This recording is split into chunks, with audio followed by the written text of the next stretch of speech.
Hi, this is Sandy. I'm going to show you how to center objects. These have been real popular for the last couple years, putting dishes inside stained glass or in cabinet doors. So it's fairly quick and easy. You can see I've got a piece of stained glass and I've got my plate that I want to center into there. And the steps are right here. It's real easy. Basically, we're going to measure the glass, and I've got 11 inches. I'm going to measure the plate.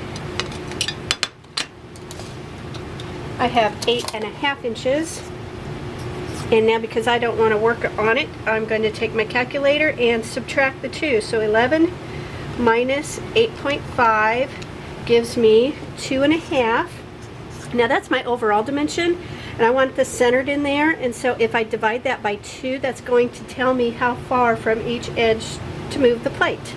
So divide by 2 equals 1.25.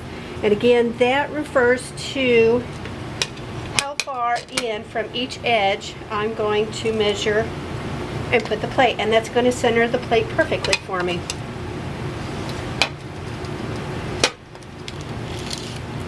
So real quick, I'll do that. Normally I like using the small fine point, ultra fine point Sharpie, but because you can't see that on video,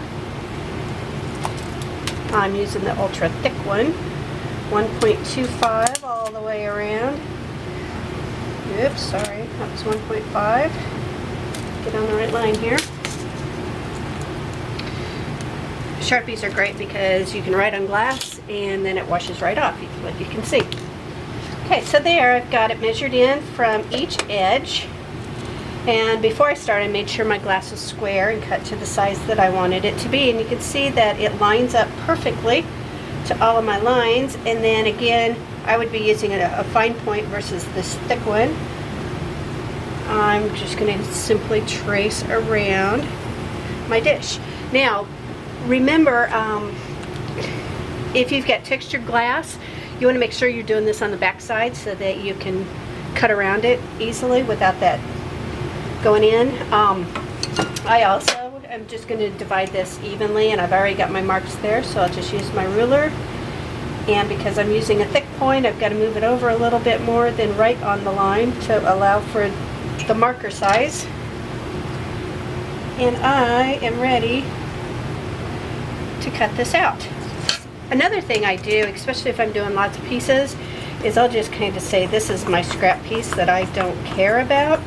And what that helps me do is cutting this out, instead of cutting it, you know, around the circle and things like that, I'll just cut right straight across there, and I'll cut right straight across there, and then I'll finish out with my edges on the other side. Now again, this has been really popular here for the last couple years. What if I had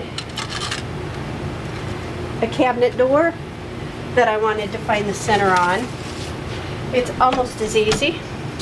A lot of people kind of freak out on finding the center points on things when you really don't have to.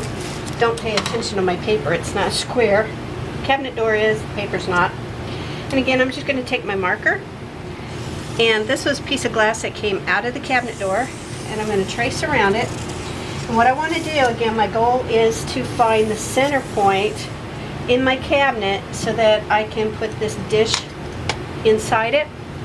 And this was kind of interesting also. This actually is a scrap piece that came out of a customer's door, and we put some really pretty glass in there instead, so you can see it's not quite straight up there.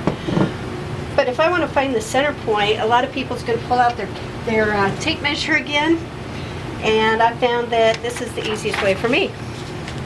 I had one of those dumb moments one day, and it's like, okay, instead of trying to rack my brain trying to figure out where the center point is, I'm literally just looking through the paper and seeing my lines lined up and folding it. So there's my center point there, and I'll mark those out. And again, this way, kind of look through the transparency of the paper. Press it out, and I'm also going to press out the center point here. Okay, there's that one there, there's that one there, and here is center point. Now I'm lucky because this glass actually has a center point right here in the design. Most of these dishes do. Let's see, even this one has a little flower motif. There's the center, etc. So I literally can, and I'm turning the dish upside down so I can easily trace around it. I can simply just kind of, again, spot through there. If I wanted to, I could measure over. Make sure that I am sitting the same. Got 1 7/8 there, and 1 7/8 there. Right on. And again, just trace around it. Okay, so then again, if I wanted to do some decorative things, I could maybe dissect this a little bit or whatever. Keep it simple. I'm just going to follow line to line. Okay, so you don't have to make measuring real tough. And I didn't bring in my longer ruler. Sorry about this. So anyway, these would be my cut lines if I was cutting and turning this into a cabinet door. So there you have it. Thanks for watching. If you have any questions, give me a call.